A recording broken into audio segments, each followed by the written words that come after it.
محمد خاتم النبيين وعلى من تبعهم بإحسان إلى يوم الدين. أما بعد، أعوذ بالله من الشيطان الرجيم. بسم الله الرحمن الرحيم. إنهم فتية آمنوا بربهم وزدناهم هدى. وقال النبي صلى الله عليه وسلم: اغتنم خمسا قبل خمس شبابك قبل حرمك، إلى آخر الحديث. صدق الله العظيم وصدق رسوله النبي الكريم، ونحن على ذلك لمن الشاهدين والشاكرين، والحمد لله رب العالمين. قابل قدر حضرت مولانا شاہ حسین صاحب، مدیر و محتمم جامعہ تفہیم القرآن تیمرگرہ، د دې جامعې قابل قدر مدرسین حضرات او د دې جامعې ډېرو زیاتو عزتمندو طالب العلمانو، د جمعیت طلبه عربیه ذمہدارانو، کارکنانو، د ټول نه وړاندې په دې باندې ډېر زیات خوشحاله یم چې د جمعیت طلبه عربیه په دې تربیتي پروګراماتو کې د ملګرو دلچسپي وي او ډېر په مینه باندې او په محبت باندې په داسې پروګراماتو کې شرکت کوي. او زه د زړه خبره چې وکم هغه دا ده چې دا تاسو په دې مدرسه کې سبق وایي او د جمعیت طلبه عربیه سره میا براه راست تعلق دی، څوک رکن دی، امیدوار دی، رفیق دی، کارکن دی، او یا سره د نږدې نه پاتې شي، او بیا چې د دې مجلسونو نه سړی کله بهر ته لاړ شي او نورو مجتمعاتو ته لاړ شي، نورو تنظیماتو ته لاړ شي او د هغوی سره کینی او د هغوی تربیتي نظام وویني او د هغوی د کارکنانو اخلاق او کردار وویني. زه دا خبره په دعوې سره کوم چې سړی ته محسوس شي چې زه د یو ډېر بهترین ځای نه راغلی یم، زما ډېر په ښه ځای کې تربیت شوی دی. موږ هم د دې میدان شهسواران یو او د دې تربیتي پروګراماتو نه راتېر شوي یو، دغسې په دې شب بیدارو کې او په سټډي سرکلو کې او په اجتماعي مطالعو کې او په اجتماعات رفقا او کارکنانو ورکانو کې شرکت کړی دی. نن ستاسو مخې ته ولاړ یو. خو زه یم په دې سبق باندې چې موږ له جمعیت طلبه عربیه راکوي چې دا ټول امت یو کول غواړي، هر عالم ته د عالم په نظر باندې کتل غواړي او خپل کارکن کوي چې ستا دشمن ګورې د دینی مدرسې عالم او طالب العلم نه دی، بلکې ستا دشمن هغه دی چې ستا دین ورانوي او ستا د اصولو سره هغه مخالفت کوي. زم دا درس په یو مجتمع کې نشته دی، یو تنظیم کې بل ځای نشته، دا واحد په جمعیت طلبه عربیه کې دی. دا د مختلف نه علاوه ورته یو عالم هم داسې عالم رباني ورته نه ښکاره کېږي چې دا عالم رباني دی او دا یا د دین چېرته خدمت کوي. زه په دې شکر ایستل پکار دی چې په داسې مجتمعاتو کې او په داسې پروګراماتو کې موږ شرکت کوو، زموږ تربیت په هغه کې کېږي. الله نه به دا سوال کوو، دعا وکړو چې الله رب العالمین د جمعیت طلبه عربیه په دې نظم کې مزید وسعت پیدا کړي او الله رب العالمین د دا دعوت د دنیا ګوټ ګوټ ته ورسوي او په دې طریقې د الله تعالی د ټول امت رایو کړي. په دې شب بیدارۍ کې زما موضوع ده آج کا نوجوان او درپیش چیلنجز.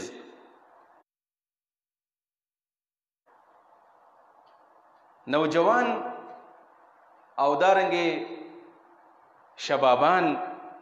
او د الکانو او د ځوانۍ دا دور دا د الله رب العالمین په بنده باندې یو خصوصي رحم و کرمي، ځکه چې په حدیث مبارک کې د ځوانۍ خصوصي تذکره راغلی ده، سره د دې نه چې دا د عمر یو حصه ده. هغه مشهور حدیث د سیدنا عبدالله بن مسعود رضی الله عنه چې رسول الله صلی الله علیه وسلم فرمایي چې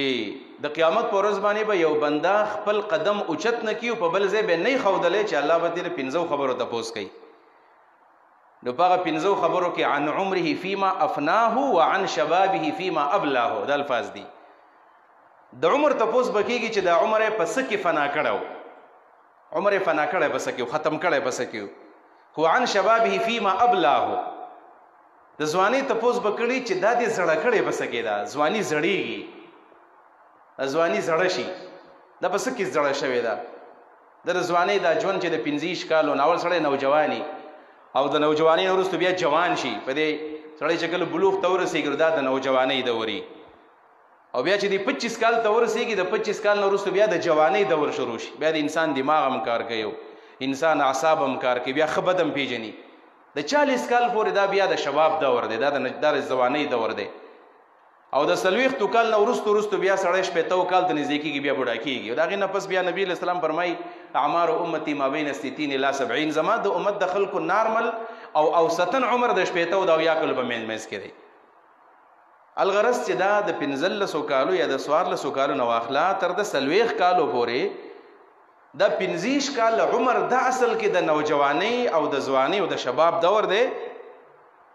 نو په دې باندې به زمون خبرې نن چې دا ژوند څنګه تیرول غواړي منګې څنګه تیرو په خوا خلکو څنګه تیر کړي دا درې خبرې به زه کوم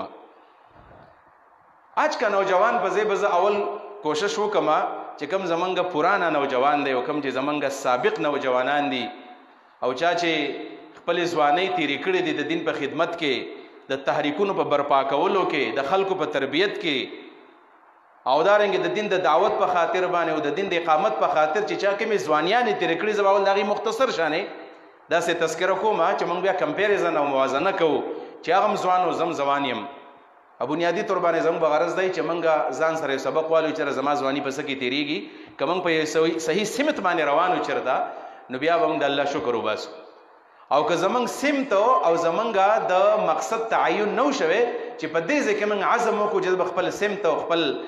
د یو مقصد تعین به زه کوم چې زما دا ژوند ولې خرابېږي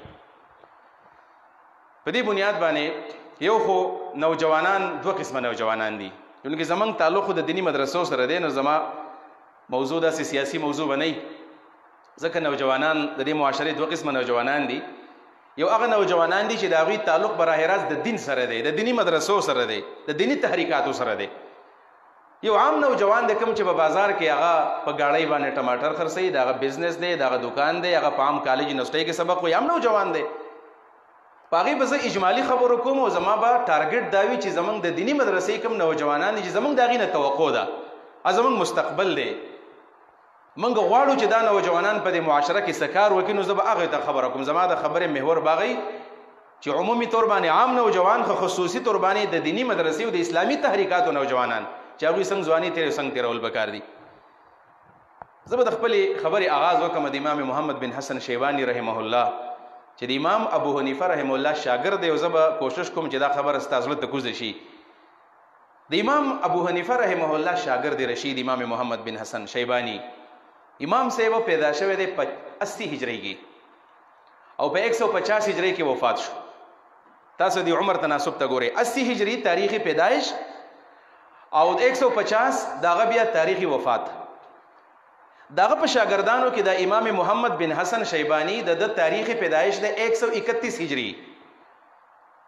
اوس د عمر تناسب ته ګورا چې 131 هجری کې امام محمد پیدا دی استاد مړ دی په 150 کې یعنی د امام محمد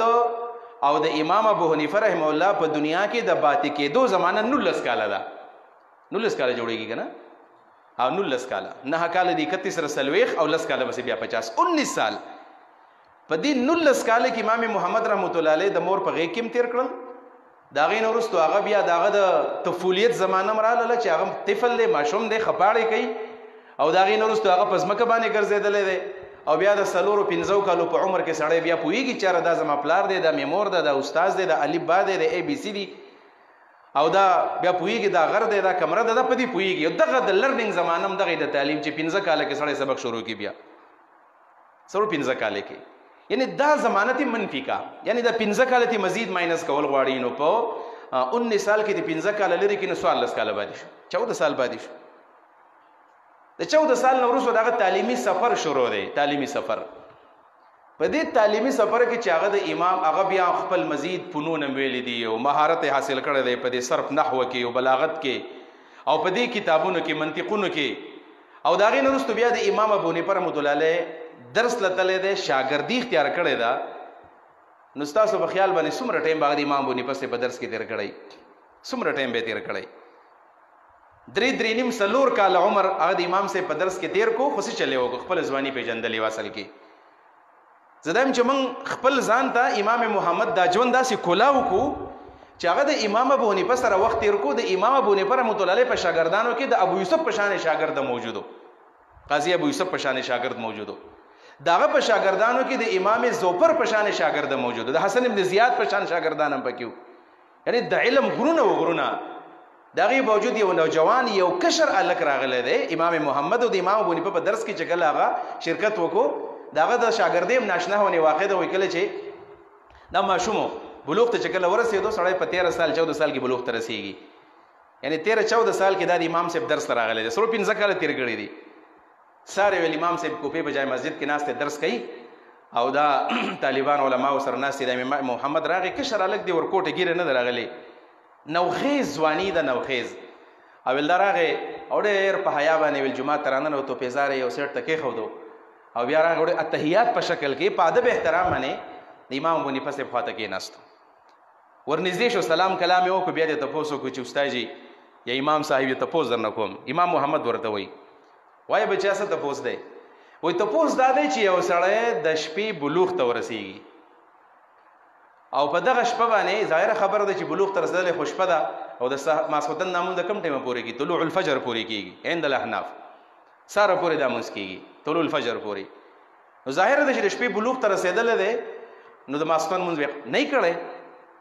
اوس دا سړی چې الګ چې بلوغ ته ورسېدو، په د ماسخوتن مونځ نه دی کړی، آیا دا به د ماسخوتن د مونځ قضا راګرځوي که نه به راګرځوي؟ یعنی د امام محمد رحمة الله علیه ړومبی تپوس د استاز نه دا دی، دې ته ځواني ویلې کېږي، دا احساس دی. زمونږ وخت په څه کې تېرېږي؟ امام محمد صاحب د امام ابو حنیفه صاحب وکتل، چا ډېر ناشنا تپوس یې وکړو، جواب یې ورکړو چې او بچیا چې د ماسخوتنې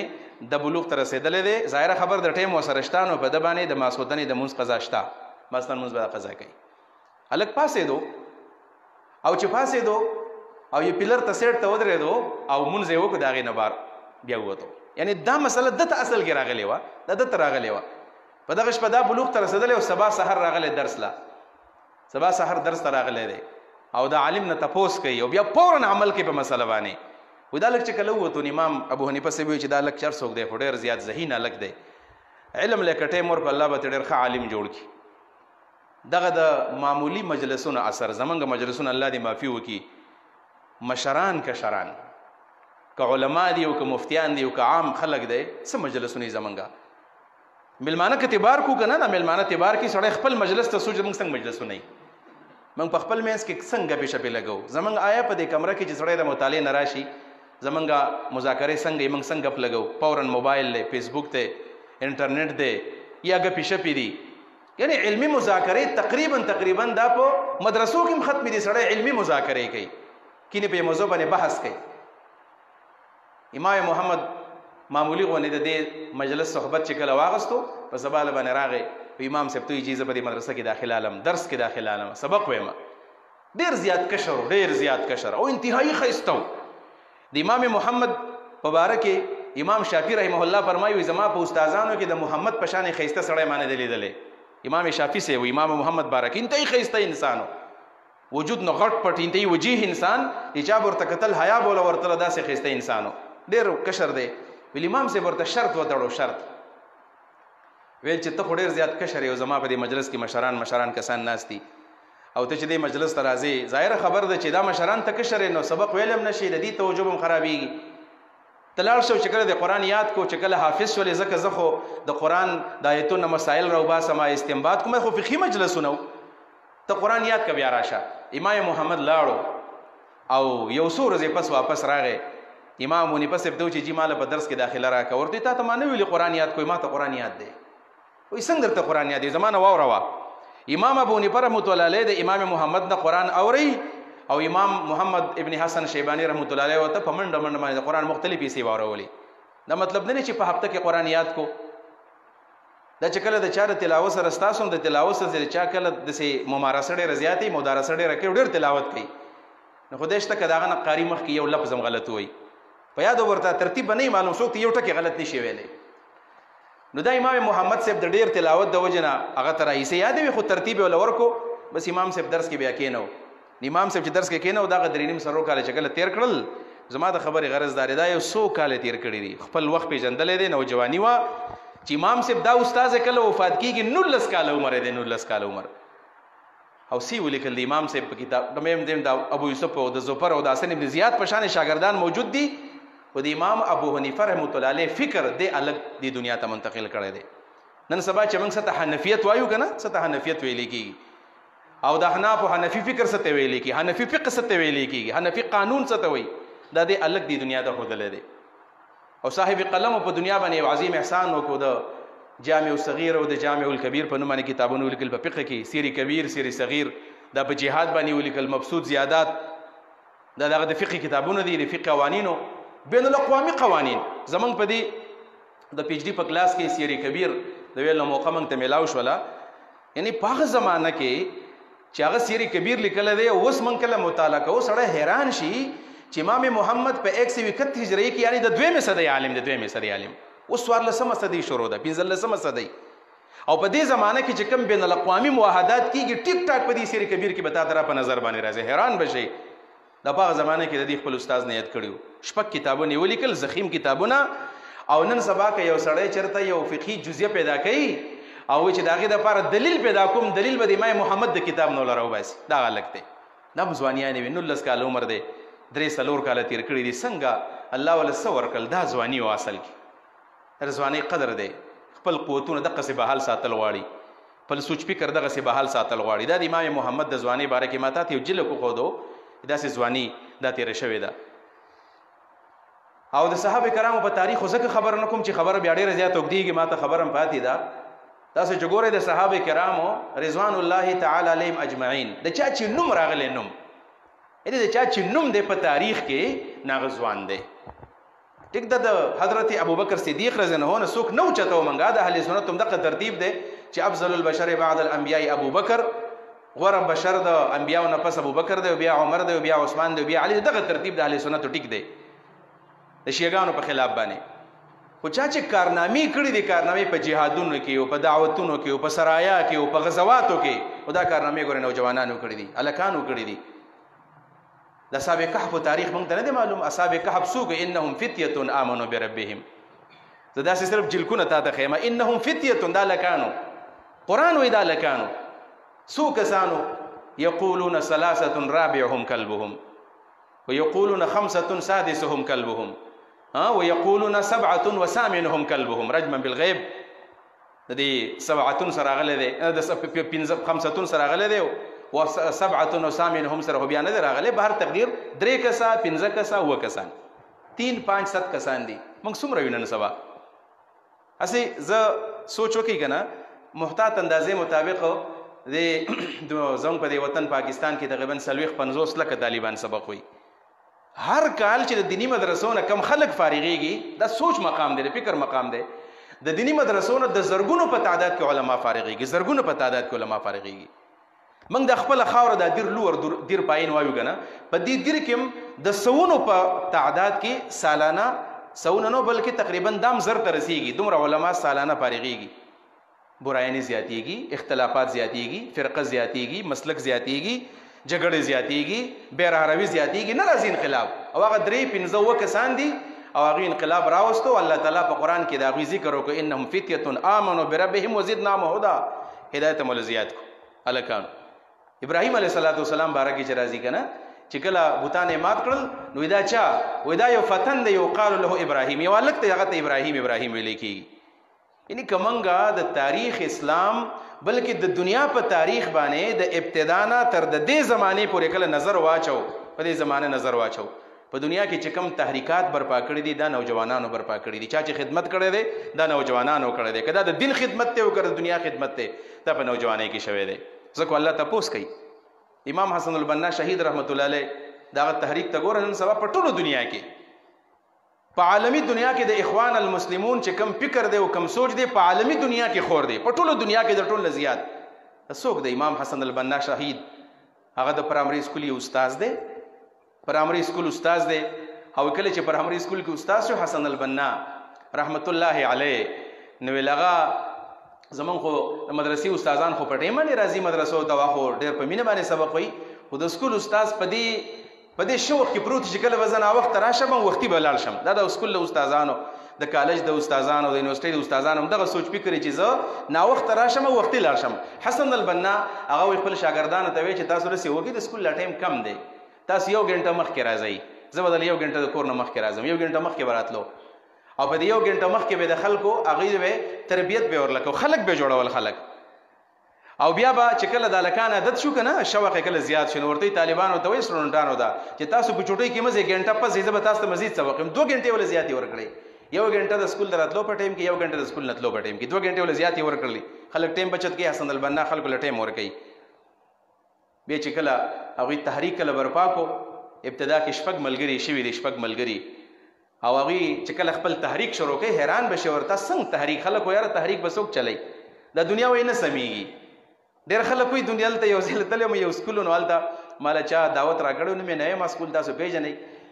ویل دلته د الکانو دپاره داسې یو تربیتي غونې نصاب جوړ کړه ماته وایي چې موږ د بچیانو ته د الکانو ته وایو چې داسې ماشومان داسې دینداره شي. زه لاړم هلته ټایم مولا ورکو لاړلو زه هم شیخ احسان الله صاحب نصاب جوړ کړو د هغې نه پس بیا زه لاړم هلته کېناستم سره استادان یې راوغوښتل په سکول کې سره مولیان هم قاریان صاحبانو سره نو هغه یو قاري صاحب راغی نو هغه زموږ پر راتلو باندې خوشحاله نه و چې رداله پکې څوک راغلی دی چې اوس نوی نصاب پکې ښیي او دین پکې وایي موږ ته نو ما کېنول نو ما ته ویل ته به څه وې مال داسې به کوو داسې به کوو داسې به کوو دومره به حفظ کوي داسې به د فقې مسلې دا به د سیرتي دا به د قرآني دا به د حدیثي نو قاري صاحب ما ته وایي چې مولانا صاحب دا معاشره نه ټیک کېږي نه ټیک کېږي دا پرېږدئ هېڅ هم نه کېږي بس څه به ورته وایو مې دا ته څه وایي ولې نه ټیک کېږي نه وایي دا نه ټیک کېږي دا معاشره. حسن چې اقبال ویلیو کنا چې شکایت ہے مجھے یا رب خداوندان مکتب سے سبق شاہیم بچوں کو دیتے ہیں خاک بازی کا. خداوندان مکتب دا د استاد کردار دی. حسن البنا 2 غنټې زیاتې ورکړې شپږ کسان چې کله هغه ځان سواغستل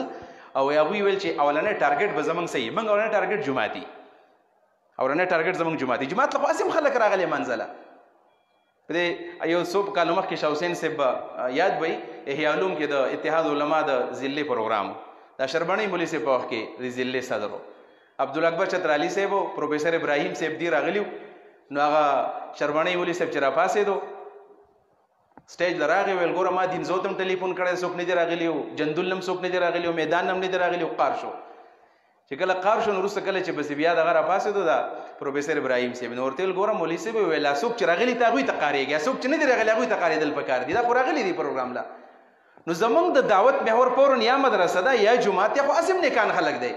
نو حسن البنا شهید دغه ځوانۍ ته ګوره دغه سوچ فکر ته عظیم انقلابي خلک داسې خلکانو ډېر پاسې ویني مخه نو هغه خپل دعوت شروع کړی دی ویل موږ خپل دعوت شروع کوو د هوټلو نه د میخانو نه شرابخانو نه د ډمخانو نه به دعوت شروع کوو د دعوت ته ګوره که نه هغه زمانې هغه نوجوان آج کا نوجوان او اوس زمانې کا نوجوان دغه زمانې نوجوان دا دی چې هغه خپل دعوت شروع کړی د هوټل نه او د میخانو نه وایي دي اولنی پروګرام وایي چې لاړل وایي چې داسې کار به کوو دي هوټل له به ورځو او په دې کې موږ د خپل دعوت آغاز به کوو خو موږ چې خبره کوو نو بس د 10 منټو نه به زیاته خبره نه کوو ځکه چې خبره کله اوږده شي بیا خلک تنګېږي خیر الکلام ما قل ودله بس مدلله خبره خپله مدعا بږدو دا کم دعوت چې تاسو ته ښکاري الله خالقنا الرسول زعیمنا القرآن دستورنا الجهاد سبیلنا او الشهادة اسمى امانینا دا دعوت د اخوانیانو دقه خبرې یې کولې دا چې لګېدلې دي انجي جمیل طلباربي اوس یو ټکی زیات کړی چې الاتحاد سعینا دا 5 نکات ایجنډا د اخوانیانو وه دقه دعوت د هغوی ویل دا دعوت به په 10 منټه کې خلکو له ورکوو او په یو ټل باندې ورغللو یا کوم چې مالک هغه ته ویل چې صاحب داسې وکړه چې موږ لږ ټیم راکړي چې دلته موږ خبره وکړو څه خبره کوئ قرآن او د حدیث خبره کوو او ورته وایي سادهګانې تاسو په هوټل کې د قرآن او حدیث خبره ته خو ورشه په ذایقه محل کې ودرېږئ زه چاله دعوت ورکوم خلک به درپسې خاندي چې موږ پیسې ورکوو موږ خو ریفریشمنټ دی انجوایمنټ له راغلي یا بل هوټل له ورشه بل له ورشه دا خو د تیمرګري هوټل دی دا د 5 سټار او 7 سټار هوټل دی هلته خلک شرابونه څکي خلک د بل څه دپاره راځي او داسې د کلاس هوټلو ته حسن البنا ته ورته وایي څوک ورته غوږ کېدي څوک د غوږ نه ږدي ما له دعوت راځه به خبره وکړم هېڅوک د غوږ نه ږدي دي چیز کي خپل شراب دي څکي خپل روټۍ دي خوري او زه به خپله خبره وکړم او بس بیا به ځم ویل وایه حسن البنا ودرېدو او ډېر په درد په آواز باندې هغه خپل دعوت شروع کو چې موږ دلته څه کار کول غواړو زموږ کومه مدعا ده زموږ کم دعوت دی او کله چې 10 منټه ختمېدل نو دا کله چې دا خبره کله د اهمې کنه د یو کس سره تاو شي بیا کرسي را تاو کې د ورورو نو چې کله اجتماع جوړه شله بس والسلام زمونږ ټیم ختم شو لاړو خلک ته مطالبه کوي چې نور خبره وکي بس وي موږ چې کوم 10 منټ ختم شو نور مزید خبره نه کیږي مزید خبره پلاني هوټل کې بکیږي پلاني ځای کې بکیږي دا خلک په سیل روان دي بیا په دې طریقه باندې هغه د خپل دعوت محور او مرکز دا هوټل دی موږ تصور کولای شو آج کا نوجوان تصور کر سکتا ہے کہ میں کہیں ہوٹل جاؤں الته چل دعوت ورکما تصور کولای شو موږ نشو کولای تصور ولې یو خو موږ په خپل هم نه جوړ دا تن نه بالکل زمونږ داسې دی چې جوړ نه دی په خپل باندې موږ په خپل هم د دعوت ته نه تیار موږ په خپل د انقلاب علم برداران نه یو اسی وایو دعوی کوو نو بل بس دعوت ورکو بس زیات په خپل د خپل مکتب په مدرسه کې او د خپل مسلک مدرسه کې بس دعوت کار کوي موږ د بل چا مدرسې نه نشو ورتللې څوک نشي برداشت کولای د بل مسلک عالم څوک نشي اورېدلې د بل فرقې عالم سره نشي اورېدلې زمون خو په دې خله د کافر او د گمراه او د زوال موزل لخته بل پتو نشته دی هغه نوجوانانو چې هغوی داسې تحریکونه برپا کړل نن په ټوله دنیا کې د هغوی خلکو ته ګوره هغه فکر خلک په ترکیان د هغه ځای خلک دی اگر چې دنیا ورسره وفا ونه کړله او د هغوی منتخب حکومتونه هغې ختم کړل او د هغوی لوی خلک هغې شهیدان کړل حسن البنا شهید کو سید قطب شهید کو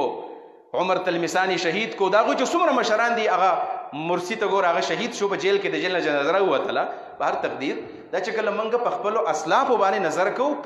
په سابق په ماضي باندې کله سوچ کوو بیا پته لګي چاره نوجواني څنګه تېرول پکار دي زه راځم خپل دې وخت لا چې موږ هم نوجوانان دا تاسو نوجوانان یې داسې مو چې دا خبرې زه بل چاته کوم تاسو نوجوانان یې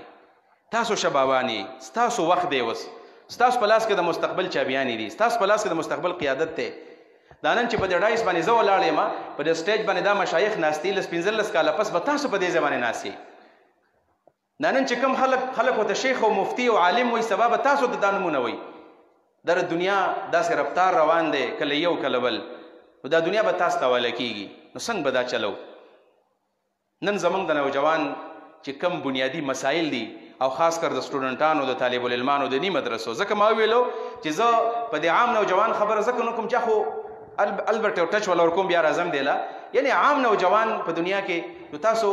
د یو پلار خو لکه مختلف بچی کنه یو پسې عالمي څوک پکې سکول کالج ته ځي څوک بازار کې کار کوي روزګار کوي نو هغه نوجوانان ته ګورئ او د دینی مدرسې او د طالب علم ته ګوره نو پته بیا لګي فرق به ښکاره کېږي یعنی زمونږ زه به یو تصویر سره پیش کما یو تصویر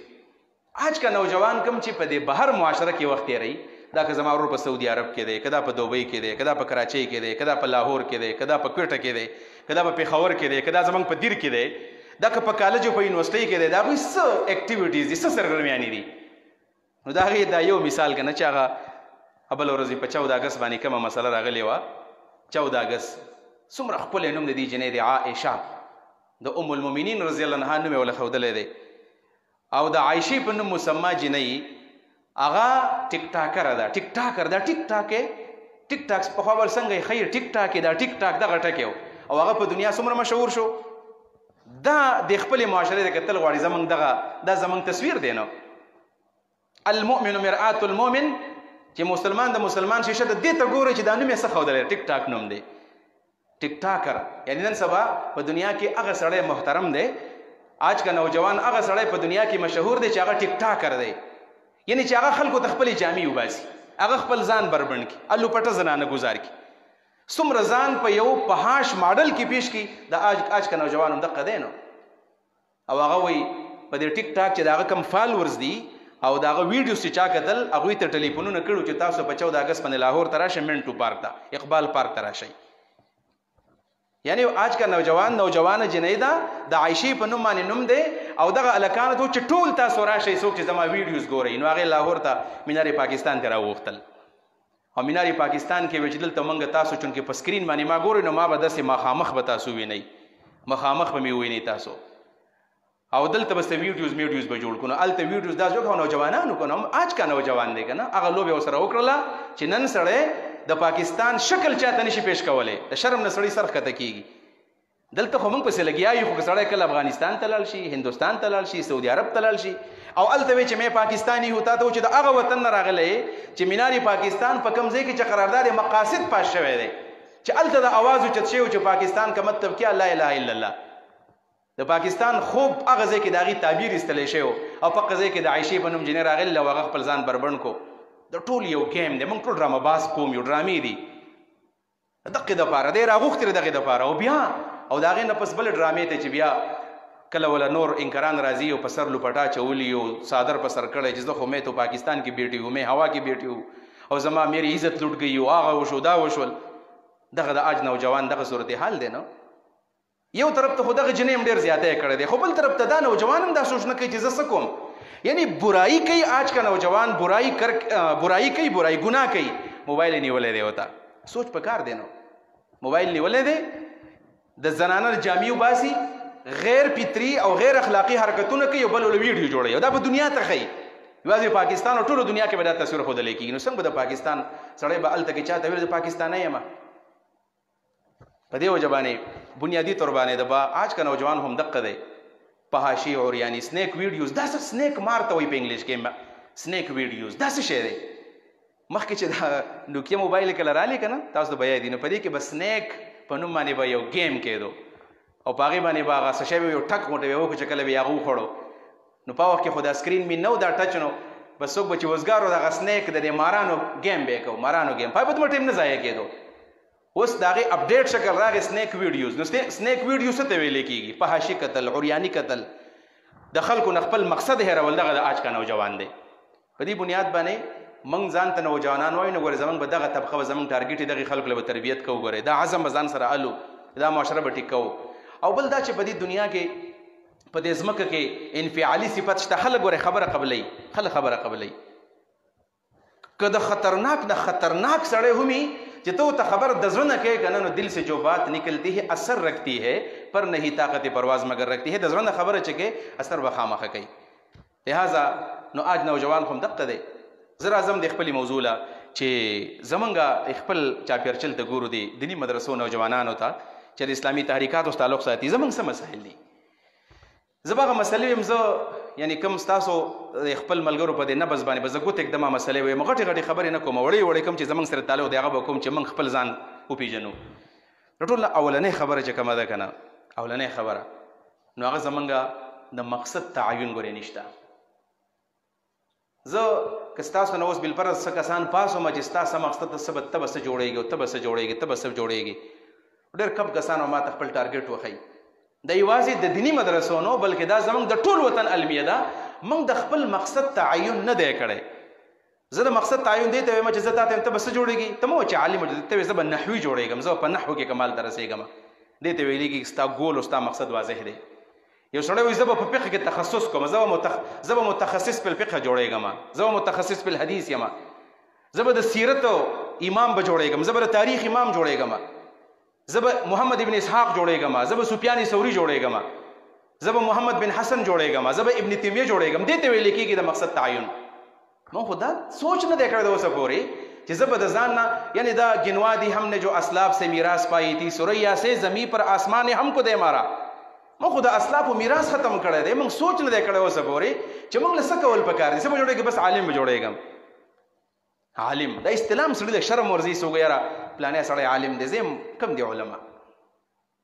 مفتی سیدین کاکا خیل ته چا ویلي چې رحمت الله علیه چې د علماو قدر نه کوي. علماو قدر کوي خو عالمان نشته. کم دی عالمان؟ علم کم دی؟ چا سره علم دی؟ نن سبا خو هغه سړی ښه عالم دی چې فیسبوک باندې مشهوري، بس هغه ته ښه عالم خلک وایي. هغه سړی ښه عالم دی چې هغه په فیسبوک باندې ښې کنځلې وله ورځي او په فیسبوک باندې ښه بدماشي وله ورځي او په چا پتوه لګولی شي او په چا پسې خبرې کولی شي او هغه جوشله تقاریر کولی شي. دغې ته خلک عالم وایي، دغې ته خلک عالم وایي. نو د هغه د مسلې تپوس ورته چېرته وکړه، بیا مسلې تپوس له بیا وکړه، جواب نه ورځي والله. نو خو دغه عالمان دي زمونږ. کوم چې عالمان و هغه په دې ځمکه کې دننه پراته دي. هغه شان ورشاه کشمیري صاحب ته وایي چا کله ویلو شیخ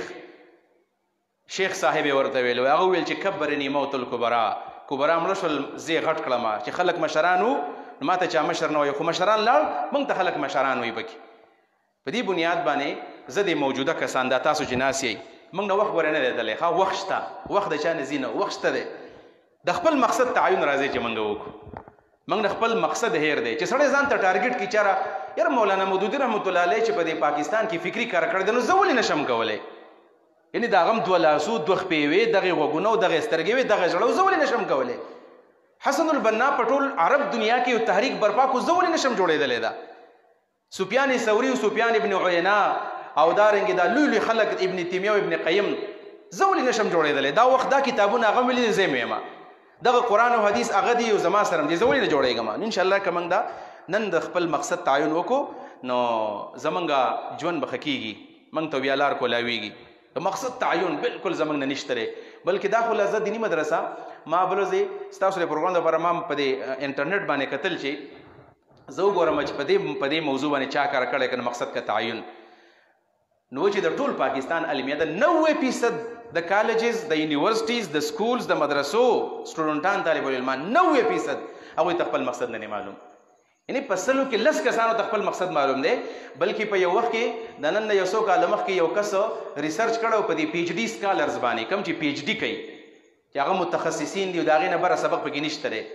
و داسې کالج یونیورسټو ورغلي وو چې هلته کې پی ایچ ډیز وو د هغوی نه تپوس کړی چې ته پی ایچ ډي وکړې څه به کوې اخوا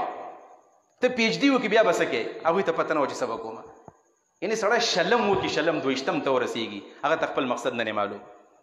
په دې بنیاد باندې دا زموږ د ټول دنیا مسله ده چې مقصد تعین موږ ته خپل مستقبل نه دی معلوم زه که څوک خفه کېږي نه زه خبره په دې دوران کې بله کومه دلته چې کله سړی پیسو ګټلو ځي کوم ځای ځي تاسو پته شته چېرته ځي سعودي دوبۍ تاسو په خپله ویل سعودي دوبۍ ته ځي داسې ده که نه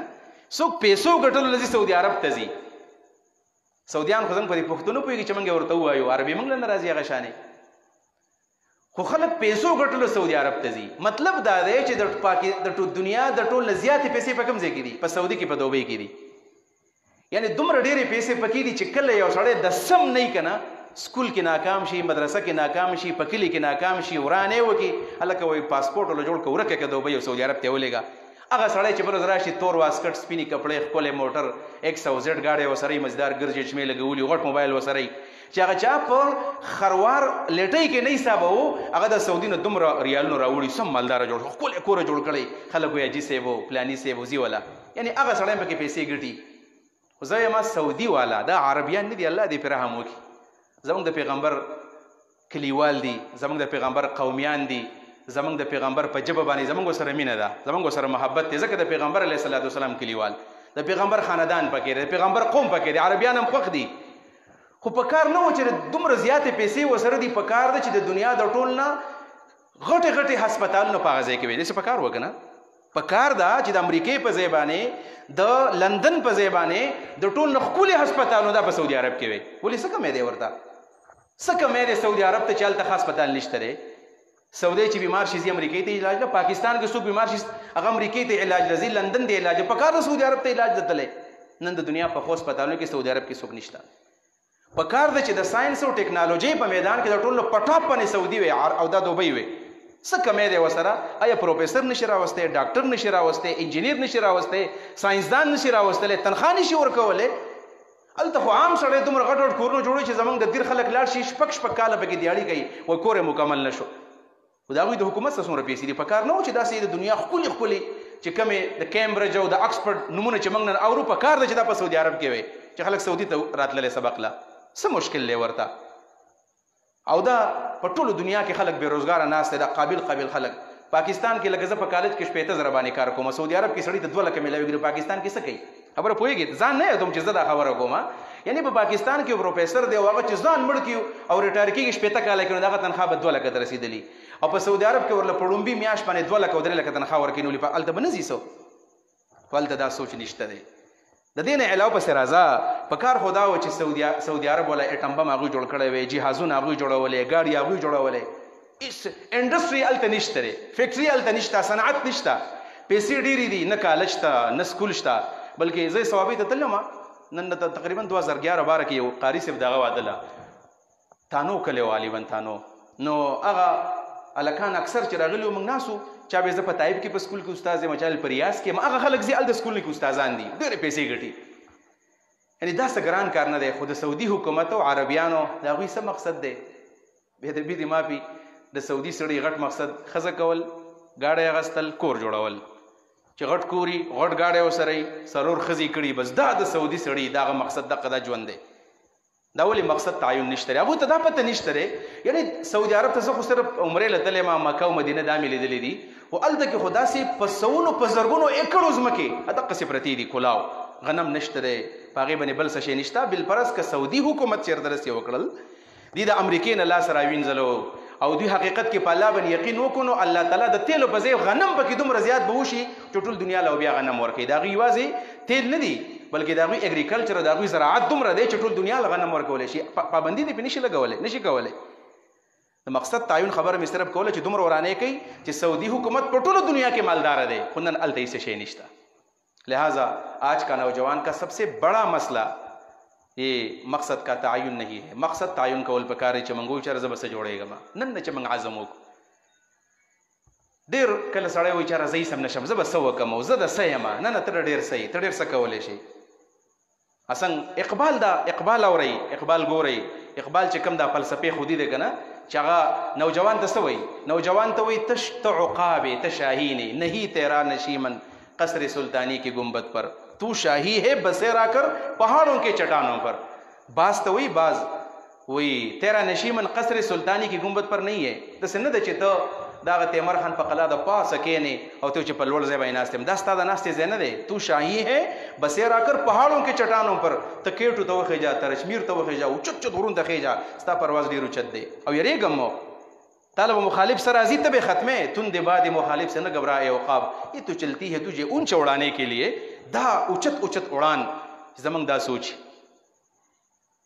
پدی بنیاد باندې اولنې مسله زمنګ ورې دا مقصد تعین چې موږ ځاله مقصد تعین وکړو او په دې اصلا په کې څوک ټارګټ کو او دا خبر زه تاسو ته کوم دی استاد په استاد باندې زموږ د مدرسې یو دوه کاله مدرس پاتې شوی ما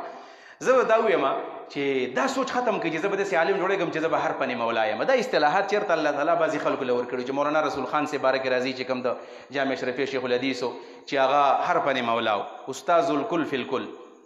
او یا شیخ عنایت الرحمن مرحوم رحمت الله علیه هغه استاد الکل فی الکل دا ډېر کم خلک چې هر پنې مولا دا سوچ مکو چې زه به بلاغت هم یادوم او زه به په نحوه کې ماهر یم په فقه کې ماهر یم او په حدیثو کې به یم نه ځان له یو ټارګټ جوړ کړه چې زه چې زه خو به سبق په ټول یم خو نه ځای کوم خو ځان وزن نحوي جوړوم چې زه کم از کم داسې نحو یاد کم چې دې ټول دیر کې خلک مال بیا راځي ولې دا څه ګرانه ده هیڅ ګرانه نه ده سړی وایي زه په فقه کې تخصص کوم چې خلک زمانه تپوس کوي زه په حدیث کې ځان مشهور وم دنیا د پاره نه چې زه پکې کار کوم مهارت پکې رسېږم او د اسلافو ته چې ګورئ نو ګوره دا د هر څه خپل خپل امامان دي یعنی امام شافعي د فقه امام دی ابو حنیفه صاحب د فقه امام دی خو بخاري د حدیث امام دی موسی ابن عقبه د مغازی امام دی محمد بن اسحاق د سیر او مغازی امام دی او دغه شان سیبوی او خلیل او فرام مبرد هغه د لغت امامان دي دا په دې میدانونو کې نوم پیدا کول په دې انداز کې خپل مقصد تعین منغو دا بنیادی خبره دویم نمبر چې هغه ډیره ضروری خبره ده چې موږ د خپل وخت ضیاع کو ضیاع او دا خود داسې کېږي لکه څنګه چې هغه یو څوک کوم عالم د امام راضي دی که څوک د امام مالک دی چې هغه وایي ما د وخت قیمت د یو واورې والا نه معلوم کو چې بازار ته لاړم او د اوړي موسم یو کس واور راوړی و خرڅولې او دا واوره ډېره په تیزۍ باندې ولې کېدله ګرمي ده لکه دا ورځې دي په دې کې واوره کېده زر ختمېږي وایي هغه د واورې مالک به چې خلک راشي واوره نه په ارزان قیمت یې رانهوالې پرانېوالې سرمایه مې تباه شوله سرمایه مې تباه شوله او زه ورته ګورم چې واوله ورې کېږي او د ده پیسې ضایع کېږي دقسې زموږ دا وخت دی موږ داسې کټ کوو لکه سړی چې په تورو باندې څه شی کټ کوي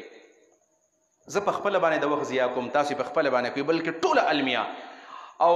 موږ ته خو استادانو ویل هم خو موږ کې اصلیت بنو چې هر سړی وخت ضایع کوي ښه خبر نه خو د دیني مدرسې طالب چې وخت ضایع کوي دا ډېره غلطه خبره ده ډېره غلطه خبره نه موږ څه کوو موږ د دیني مدرسې طالب نه ګوره د پلار چې کله دوه زامن که نه یو په مدرسه کې سبق وایي او بل چېرته په کالج یونیورسټۍ کې سبق وایي چې واده یې هغه ته وایي طالب ته نه وایي یاره وایي سبق یې خرابېږي یې په څه کې نه حسابوي پرېږده و دا څه کوي ګوره خو دویم دا چې یاره بس طالب د خپل سبق به وایي یعنې واده هم دا نه راغواړي خیرات هم نه راغواړي و چې عالم دې جوړ شي موږ څومره وخت خرابو هسې زه سحر ما ابو داود د وخت نه مخکې په مدرسه کې علوم کې بیا اولنی پیریډ د هدایت النحوي نو زه ټیم په پیریډ کې لږ پاتې و زه بره کمرې ته وختلم بلکې ما پرون سبق حواله کړی چې ګوره دا سبق ورې ګران دی دا به تاسو یاد کوئ ما به خیال تانیث بالتا د تانیث سبق و التانیث بالتا سبق په هدایت النحو کې نو زه ایثار شوم نو خیال مې دا و چې زه یو 10 منټې ایثار شوم نو هلکان به سبق هم یاد کړي زه چې ورلم نو اکثر هلکان په چمن کې څوک ناست دي څوک یو ځای باندې ناست دي څوک بلې چې استاد راشي او سبق راته صرف وایي بس دا زمونږ مقصد دغه دی، زمونږ سوچ فکر دی چې استاد راغی نو زه به سبق ته کښېنم، که نه نو زه به بار ګرځم. دا طالبي ده، دا سبق دی. او بیا یاره ما ته سبق نه یادېږي، سبق راته نه یادېږي. ډېر خلک ډېر کړه طالبان شرم مولي صاحب بس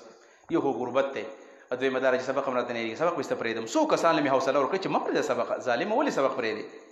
زه درته یو واقع سره بیانوم په دې دوران کې او ټولو ته غوږ کېدی. د امام سعدالدین تفتازاني څومره لوی سړی دی.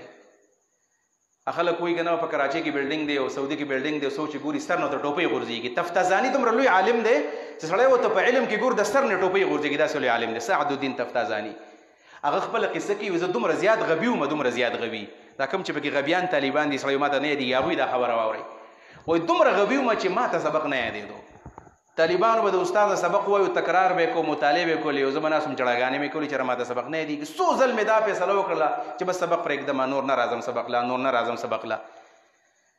ویل بیا مې ویل چې د الله نه ولې نه غواړم، داسې خو نه یادېږي محنت باندې، نو الله نه به یې غواړم که نه. نو بیا مې بس دعاګانې شروع کړلې، دعاګانې. اذا سألك عبادي عني فإني قريب أجيب دعوة الداعي إذا دعان فليستجيبوا لي وليؤمنوا بي لعلهم يرشدون. الله وایي ما دعاګانې شروع کړلې او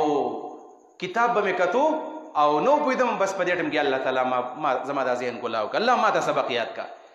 یو ورځ ویل ناست وم او بس دواګانې مې کولې او چغې مې کړې چې الله تعالی زه دوام کوم نه قبلېږي او سبق هم یادوم نه یادېږي راته. او په دې جړا کې په دې جومات کیسته وده شوم، ای کتاب د پاسه بس راوغورځېدم نه وده شوم، پته راته نشته جړاګانو کې، جړا کې کله خوب چاله ورشي. الله تعالی فرمایي که نه چې ګورې زه لا یضیع اجر المحسنین، الله د محسن د نیک عمل سړي اجر نه ضایع کوي، د هغه محنت نه ضایع کوي. وایي په دې دوران کې زه خوب وینم چې څوک ما پسې راغی چې یا سعد رسول الله صلی الله علیه وسلم درته اواز کوي راشه خوالی. خوب وینم، وایي زه په دې خوب کې ویم چې ما ته نبي علیه صلات وسلام اواز کوي، ما ته چا تا ته نبي علیه صلات وسلام اواز کوي. ویل په منډه منډه باندې رالم چې ګورم نبي علیه صلات وسلام ناست دی. ویل ما ته وایي چې ولې داسې پریشانه یې او سترګې دې سرې شوي دي او جاړې ولې؟ ویل ما ورته چې یا رسول الله صلی الله علیه وسلم سبق راته نه یادېږي، په دې جړا جړا کې وده شوی یم، غبي هم ډېر زیات، ذهن مې کار نه کوي. ویل ما ته نبي علیه السلام وایي چې افتح فمک یا سعد، سعد را خوله دې راته کولاو کا. او ویل هغې نه پس نبي علیه صلات وسلام خپل لعاب مبارک زما په خوله کې راواچول. ویل ما ته ویل چې وزه، ویل چې زه راپاڅېدلم زما په دې خوله کې ما محسوسوله چې نبي علیه صلات وسلام به کیسه اچولې دي. داسې یو دا ذهن مې کولاو شو. تا به ویل چې دا ذهن مخکې بند و، او چې کله کېناستم کتاب مې کولاو کو او زه په څه نظر اچوم ما ته یادېږي. والذین جاهدوا فینا لنهدینهم سبلنا، الله لارې کولاوئ. الم نشرح لك صدرك، سینې الله نه کولاوئ څه. افمن شرح الله صدره للاسلام فهو على نور منه، دا قرآن کې الله تعالی فرمایي محنت پکار دی. اول کله چې سبا زه کېناستم د علامه عز الدین صاحب درس دی، اول چې هغه سبق وایي، سبق یې کله ختم کړو نو ویل زما تحفظات مې چې جي زما څه تحفظات دي، سوالات مې دا د باندې کومه. ما چې به کوم سوالات وکړ هغه سوالات شیخ هم نه دي کتلي. ویل ما ته کتل چې سعدالدین ته دا خبرې کوي، ته را باندې اعتراضونه کوي. چا ما ته ویل چې انت یا سعد لست کما كنت، د ته چې پرون څنګه وې هغه شان نن نه ورنن بدل شوی. یو شپه کې الله تعالی دغه ذهن بیا کولاو. په دې وجه باندې چې موږ خپل وخت ضایع نه کړو،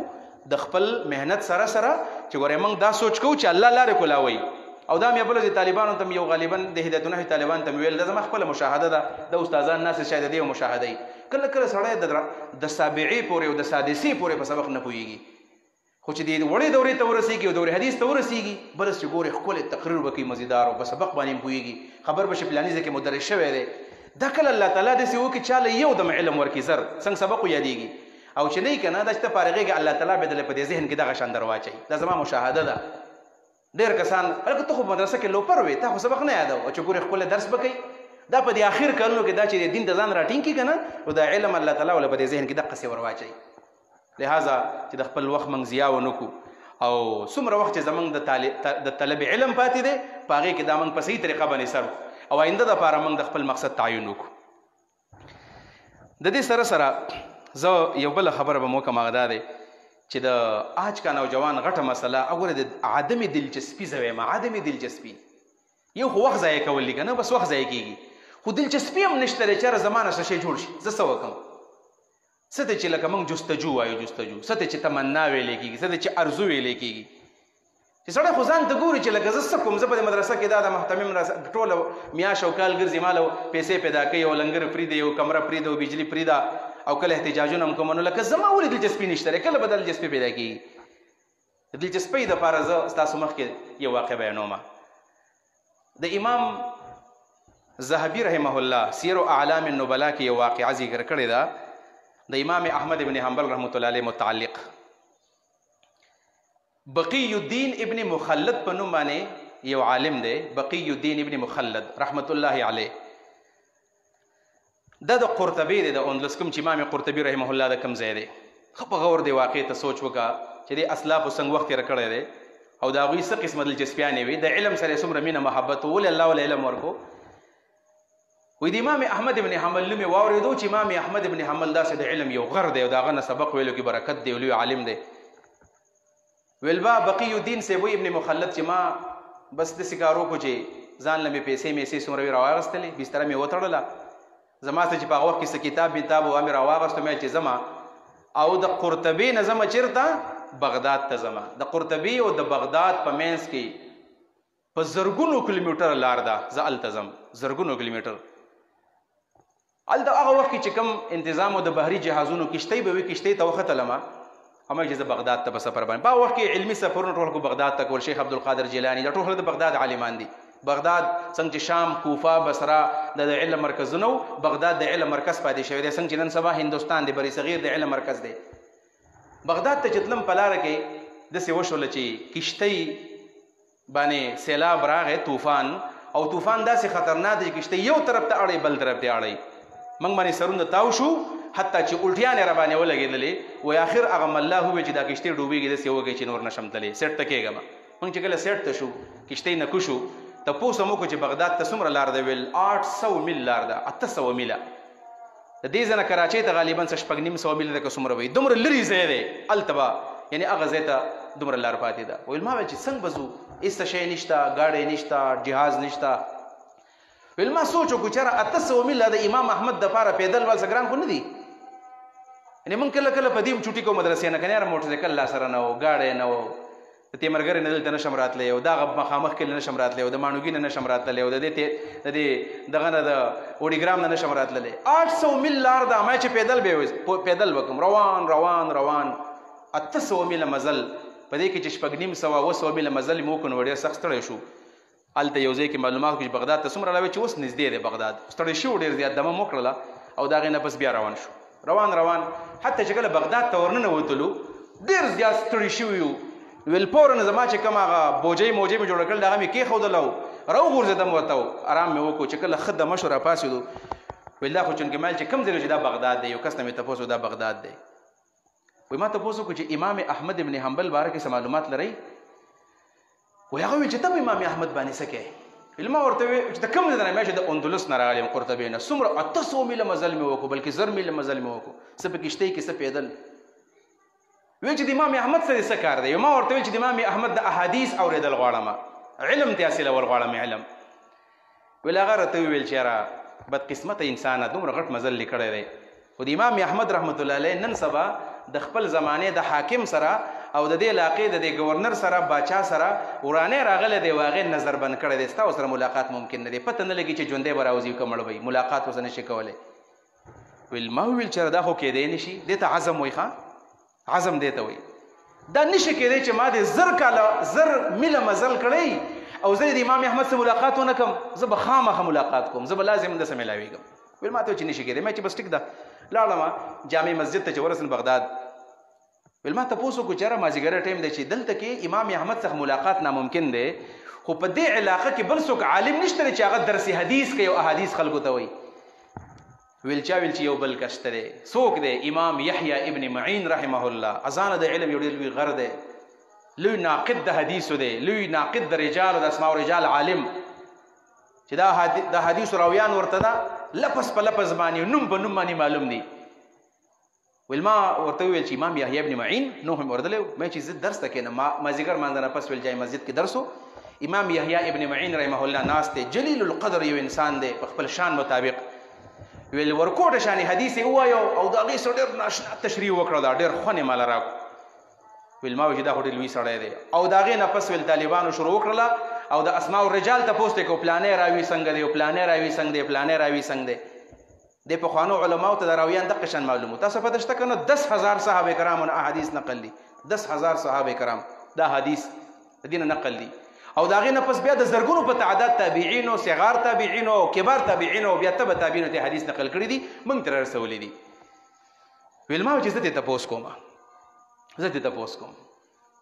وایي زه پاسېدم چې جي زما یو سوال دی و ما کتو چې دا اول پوهیږي که نه پوهیږي نو بل تپوس به ترې وروسته کوم تمهید په طور ته یې تپوس کوم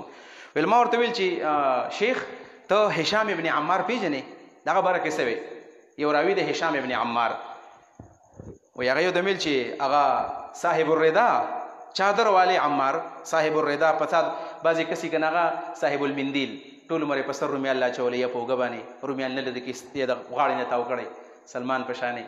فضل الله په شانې رومیال یې په سر راچولی صاحب المندیل بعضې کسان یې څادر یې په سر راچولی هغه ته به صاحب الردا وایو صاحب الردا ویل ما ورته جي او صاحب الردا پېژني ویل ما ته ویلو چې دومره عظیم انسان دی که نه هشام ابن عمار چې په ځان باندې کله څادر راخور کي او د څادر لاندې ټول تکبر راجمع شي که نه یعنې که ډېر متکبر هم شي دومره علم ورسره دی بیا هم ښه سړی دی هلکه تکبر باوجود څوک ښه سړی نه ګرځي مطلب دا دی چې د هغه سره هر څه شته دی هر څه ځواني که ګورې او علم کې ګورې او تقوا ته یې ګورې او مال ته یې ګورې په هر څه کې نمبر 1 دی خو تکبر پکې نشته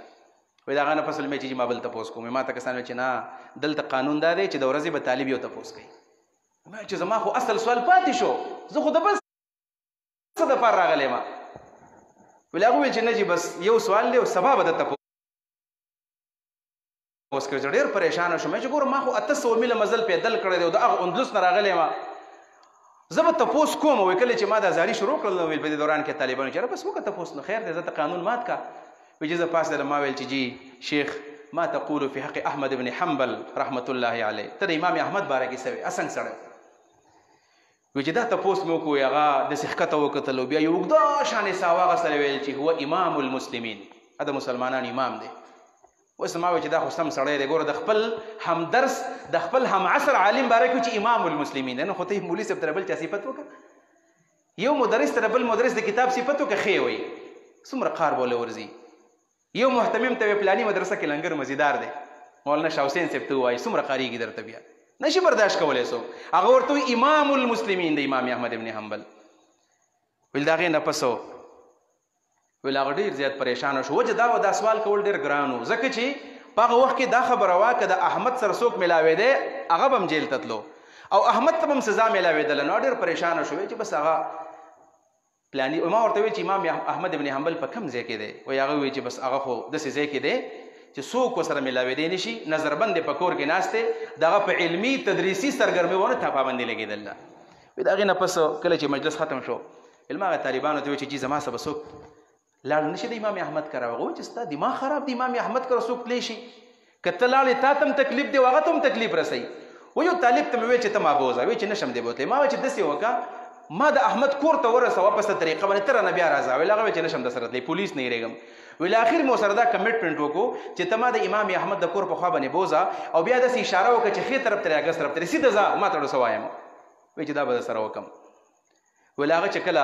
زه ورسره لاړم بغداد په کوڅو کې ګرځو او په دې کوڅه کې روانو داسې اشارې وکړه چې دا د احمد ابن حنبل کور دی بس ویل ما ځای معلوم کړو عالم کمرې ته او ویل پس ما ویل چې زه به د امام احمد خواله چې زمون خو مسله ده څه چل مې وکړو علم دی ته وایي دا هغه ارزو دلچسپي ده ویل ما ویل چې داسې کار کومه چې زه به د خپل بیس بدل کړم ځان نه به زه یو ملنګ جوړ کړم فقیر کچکول به زه پیدا کړم او زه به ګرځم په دې کوڅو باندې به ګرځم نو خلک وایي چې دا ملنګ دی نو په دې طریقه به د احمد ابن حنبل کور ته لاړ شم چې خیر غواړم نو احمد ابن حنبل به راسره میلاو شي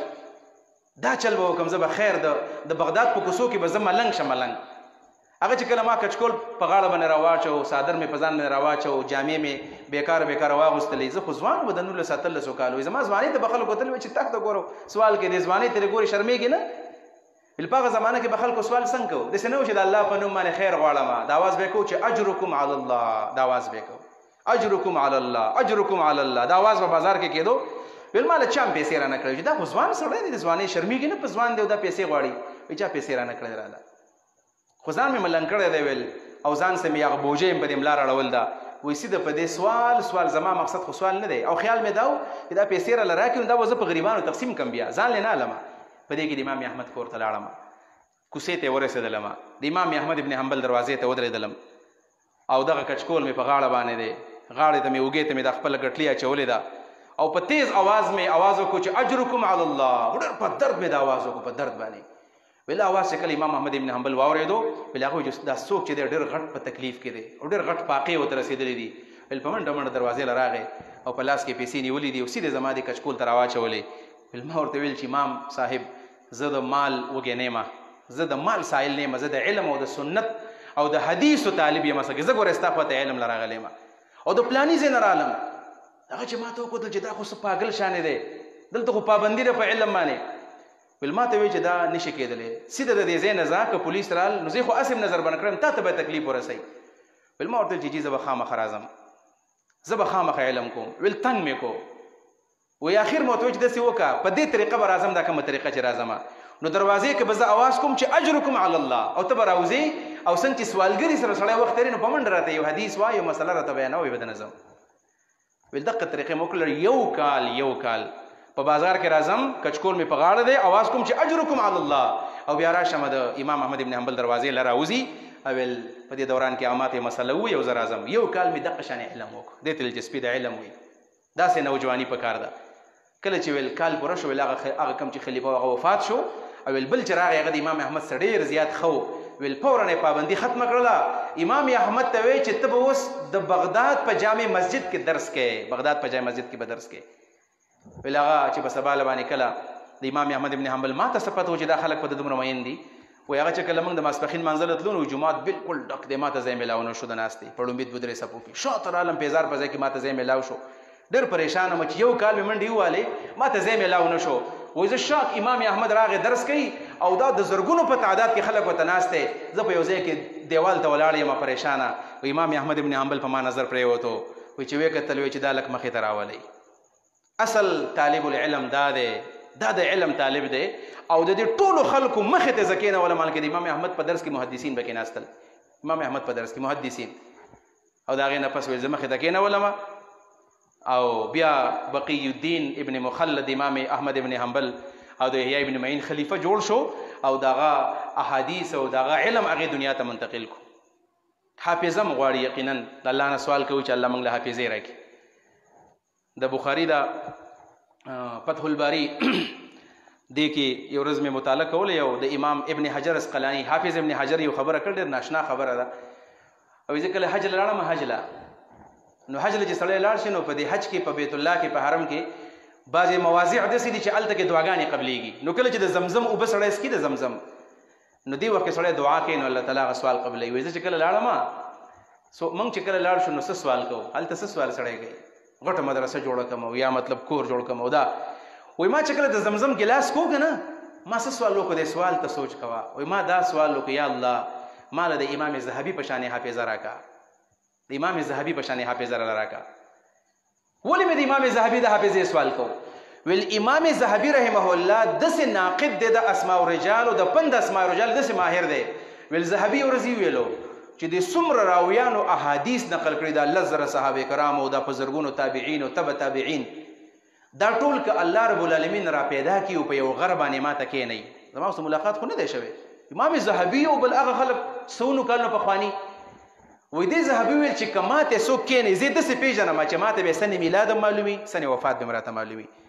د پلار نوم مې راته معلومي د بچو نومونه مې راته معلومي د شاګردانو نومونه مې راته معلومي د استادانو مې راته معلومي د تصانیف په پته مې ماته یي نه د ملاقات شوی ورسره خو داسې علم و چې که ماته څوک کښېنئ نو ماته به انشاءالله معلومي ځکه خو الله تعالی ابن حجر نه سم ابن حجر جوړ کړو د یو حدیث ته مشهور که نه لا هجرت بعد الفتح اورېدلی هم دی لا هجرت بعد الفتح څه مطلب دی د دې حدیث د فتح مکې نه وروستو هجرت ته ضرورت پاتې نه شو په عربو کې یعنې فی الحال اسلام جنډه راغله د علامه ابن حجر سره د علماو مینې ته ګوره یو معنی دا کړله چې لا هجرت بعد الفتح مطلب دا د فتح الباري نه علاوه بله شرح ګورم دا معنی هم بعضې خلکو کړې ده وایي د فتح الباري بر کې نبي علیه صلات وسلام پیشنګویي کړې ده دا محبت ته اصل کې دی سره چې لا هجرت بعد الفتح فتح الباري چې وي بل کتاب ګورم ذهبي په شان حفظ الله ابن حجر لم بیا ورکړله په دې بنیاد باندې خپل مقصد او تعین کول او زه خپل خبره ختموم دومره به ویم چې خپل مقصد تعین وکړئ موږ ټول له کول پکار دي په مطالعه کې دلچسپي د دې سره سره چې موږ دا خبره ده چې ګوره دعاګانې دا روحانیت نه روحانیت پیدا کول په ځان کې چې مونږ د الله سره تعلق جوړ کړو چې الله را لراکې د الله نه غوښتل پکار دي د الله نه چې وغواړو الله یې سړي له ورکوي بیا خو موږ نه ده غوښتلي کله م غوښتل دي ته سړی وجاړي پسې د شپې راپاسې که مسله باندې ودرېږي چې ټول طالبانو دی والله ته په چغو شه او سم داسې پر غړېدو باندې وجاړه الله تعالی ته الله تعالی به څنګه رحم نه کوي موږ کله جړېدي دي الله ته الله نه داسې سوال کوو چې الله داسې علم را راک او د دې سره سره چې موږ د حافظې خبره مې هم کوله نو د شاه ولی الله رحمه الله وایي چې د 7 کالو ماشوم دی قرآن ته په یادو باندې یاد 7 کالو که نه 7 کالو ماشوم د ماشومان به دا 10 کالو وي دنه ماشوم دی قرآن ته په یادو باندې یاد دی 7 کالو دغه ماشوم به د 7 کالو 6 کالو وي قرآن ورته یاد دی د امام شافعي محمد ابن ادریس الشافعي رحمه الله اخو عالم د فقه او د لغت او د حدیث امام وي کلیوالو ورته ویل چې موږ له تراوو کې ختم وکړه عام تاسو هم چې کله راغلي مدرسو ته کنه د کلی خلک ویل که قرآن دی یاد کو یاد دینو کله به قاری کېږي قاری صاحب غټ مولوي صاحب ته قاری صاحب وایي کله ځکه د خلکو خیال دی چې په دې مدرسه کې صرف قرآن په یادو باندې یادېږي د امام شافعي صاحب ته چا ویل چې قرآن مجید راته په رمضان کې اوري هغه وایي چې ما داسې خو ویلی نه شم چې ما ته نه دی یادو ځکه خلک به چې ښه دا دومره عمر دی په دې کې تېر کو ویل چې بس ټیک ده اورم به خو زما به شر دی چې په شپه کې به یو سپاره درته وایم ټیک ده شافعي صاحب سحر سپاره یادوي ماښام یې خلکو ته اورئ سحر سپاره یادوي او سبا یې خلکو ته اورئ چې رمضان ختمېدو قرآن یې اورولی و په 30 ورځو کې قرآن مجید ختم کړی دی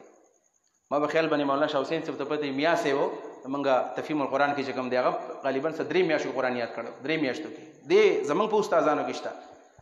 د مولانا سلیم الله خان صاحب کوم چې د کشف الباری دا مصنف دی د جامع فاروقی کراچۍ شیخ الحدیث وایي په 30 ورځو کې ما قرآن یاد کړی دی یو کتاب درته ښیم هغه ټول والی ویې ګورئ جمعیت په دې لایبررو کې شته متاع وقت اور کاروان علم کتاب هم لیدلی چېرته چا لیدلی لاس شد کوي چا لیدلی دی یو عنایت الرحمن اویس او حسن درې خلیل مولوي صاحب منتظم صاحب 15 کسانو هغه یو پکې بل شپږ سجاد شپږ کسانو کتاب لیدلی مطالعه کړی ټول دی کتلی هم دی دا مې درخواستي چې دا کتاب ځان له پیدا کړي او د هغې په د ابتدا کې غالبا یو شعر دی چې والوقت انفس ما عنیت بحفظه واراک اکثر ما كنت تزیع د کس الفاظ دي یعنی پټا پیدا لیکلي دي چې ګوره وخت چې بهترین تحفه ده دینه ته پیدا والا دا کتاب ځان له پیدا کړي دا وګوره ان شاء الله تعالی سړی بر دې بیرهروي نه بدار او باسي هغه خلکو ته یو هغه ورته خي دا ورته باقاعده لار ورته خي یو بل کتاب د تلاش علم شین شان کتاب دام شاید تاسو بل دلیل ورو کې موجودی تلاش علم دا 2 کتابونه دي دا 2 کتابونه ان شاء الله تعالی موږ مطالعه کو نو په دې کې به موږ در خپل مقصد تعین د خپل اسلاف او کارنامې به موږ ان شاء الله تعالی ښکاره شي او اخره خبره درخواست ادا ده چې خپل سوچونه خپل فکرونه دا اوچتو بلند ساتئ پخوا به زه اکثر د طالبانو ته مردم کوم چې کله کله د منتظمین هم پاسې کې جذباتو کې راشي یا بعضې حضرات علما هلکه ګورئ صرف جماعت او مدرسه ستا مقصد نه دی او ستا مقصدونه اوچت دي نو ټیک ده اوچت دي خو اصل شی جماعت مدرسه ده په دې جماعت مدرسه کې دنه مقاصد اوچت که که نه جماعت مدرسه به نه پرېږدو ممبر او محراب به زموږ په قبضه کې وي ګوره دا یاد ساتئ دا را سره عهد وکئ چې موږ فارغېږو نو ممبر محراب به انشاءالله قبضه کوو داسې ده که نه لاس راسه اوچت کړي ټول لاس ورکړي چې ممبر او محراب به انشاءالله تعالی دا به زموږ مقصد چې ممبر او محراب چې موږ د مدرسې نه فارغېږو چې ممبر او محراب زما او ستا به قبضه کړي ممبر او محراب نور بر څه کېږي ګاډي دي او کورونه دي او دا به کېږي ممبر محراب چې زما او ستا به قبضه کړي او د ممبر او د محراب نه چې موږ یو ټوس اواز د وحدت اواز د امت د یووالي اواز د دغه ځای نه خورېږي دغه ځای نه موږ زموږ عزایم اوچتي زموږ سوچ فکر اوچتي او انشاءالله تعالی د ممبر د محراب دا کم ندا چې دا ندای ممبر محراب دا هغه اواز دی چې دا په مکه کې هم دغه د ممبر محراب اواز او مدینه کې هم دغه اواز او بغداد دی که کوفه ده او که بصره ده او که هندوستان دی د ممبر او د محراب اواز دنیا له دغه خلک پیغام ورکولی شي الله رب العالمین دی وکړي چې زموږ نوجوانان دا په سمه لار باندې روان شي